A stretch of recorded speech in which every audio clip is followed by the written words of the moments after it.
ఒక బల్లెంతో వెనక నుంచి వచ్చే శత్రువులను పొడిచి ముందున్న వాళ్ళని కత్తులతో చీల్చేసి ఇంతలో కాటేరమ్మ రాలేదు కానీ బదులుగా కొడుకుని పంపింది అమ్మ అని డైలాగ్ పడగానే అపరకాళీల అవతారం కటౌట్లో ప్రభాస్.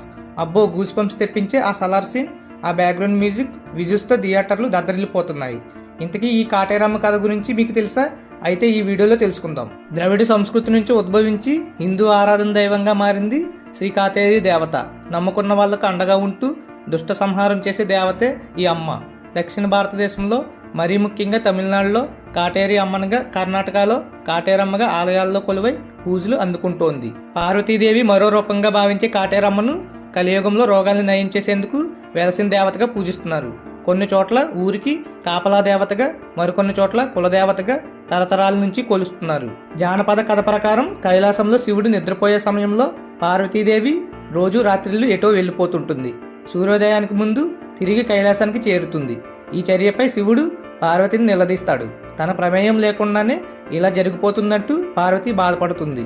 ఒకరోజు కైలాసం అడవుల గుండా వెళ్తున్న ఆమెను శివుడు అనుసరిస్తాడు.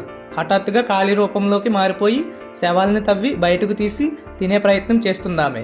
ఉగ్ర రూపంలో ఉన్న పార్వతిని నిలువరించేందుకు అడవి మార్గంలో పెద్ద గొయ్యిని సృష్టిస్తాడు. ఆమె అందులో పడిపోయి తన చర్యలకు పశ్చాత్తాపం చెందుతుంది. ఇకపై ఇలాంటి చేష్టలకు పాల్పడబోనని శివుడికి మాటిస్తుంది. భయంకరమైన ఈ రూపాన్ని ఆ గొయ్యిలోనే వదిలేసి విధేయురాలైన భార్య పార్వతీదేవిగా వెంట వస్తానని శివుడికి చెబుతుంది. అలా విడిచిపెట్టిన ఆ శక్తి అవతారమే కాటేరి దేవతగా చెబుతుంటారు. తనను నమ్ముకున్న వాళ్లను రక్షించే దయగల దేవతగా, సర్వరోగాన్ని నయం చేసే అమ్మవారిగా వందల ఏళ్ల నుంచి పూజలు అందుకుంటుంది కాటేరమ్మ. ఈ దేవతకు జాతరలు, ప్రత్యేక పూజలు జరుగుతుంటాయి. దళిత కమ్యూనిటీలో మరోలా ఉంటుంది ఈ కాటేరమ్మ గురించి. అయితే తమిళనాడు, కర్ణాటకలోని దళిత కమ్యూనిటీలు మాత్రం కాటేరమ్మను మరోలా విశ్వసిస్తాయి. శివుడి శాపం చేత ఆమె అడవుల్లో తిరుగుతుంటుందని, ఈ కారణం చేతనే ఆమె ఉగ్ర రూపంలో దర్శనమిస్తుందని చెబుతూ కాటేరమ్మను బలిదేవతగా కొలుస్తుంటారు. కాటేరమ్మకు ఇష్ట నైవేద్యం వేపాకులని భక్తులు చెబుతుంటారు. నిమ్మకాయలు, ఎర్ర పువ్వులతో పూజిస్తారు. జంతువుల బలిలో కోళ్లను, మేకలనే కాకుండా పందులను కూడా ఒక్కోసారి బలిస్తుంటారు. కులదేవతగాను కాటేరమ్మ దక్షిణ భారతదేశంలో పూజలు అందుకుంటోంది. మద్రాసి సంస్కృతిలో మద్యం, సిగరెట్లు సైతం సమర్పిస్తుంటారు. మరికొన్ని చోట్ల బలి లేకుండా ప్రసాదాలతో కొలుస్తారు. కాటేరమ్మ అనేక రూపాల్లో దర్శనమిస్తుంది. ఉగ్ర రూపంలోనే కాదు, శాంత స్వరూపినిగాను పూజలు అందుకుంటోంది. నీలి రంగు లేదంటే నలుపు రంగు విగ్రహాల్ని ఎక్కువగా 4 భుజాల దేవతగా ఒక్కో చేతిలో కత్తి, త్రిశూలం, తామర, గిన్నెతో రూపొందిస్తారు. మరికొన్ని చోట్ల అనేక భుజాలతో ఉగ్ర రూపంలో ఏర్పాటు చేస్తారు.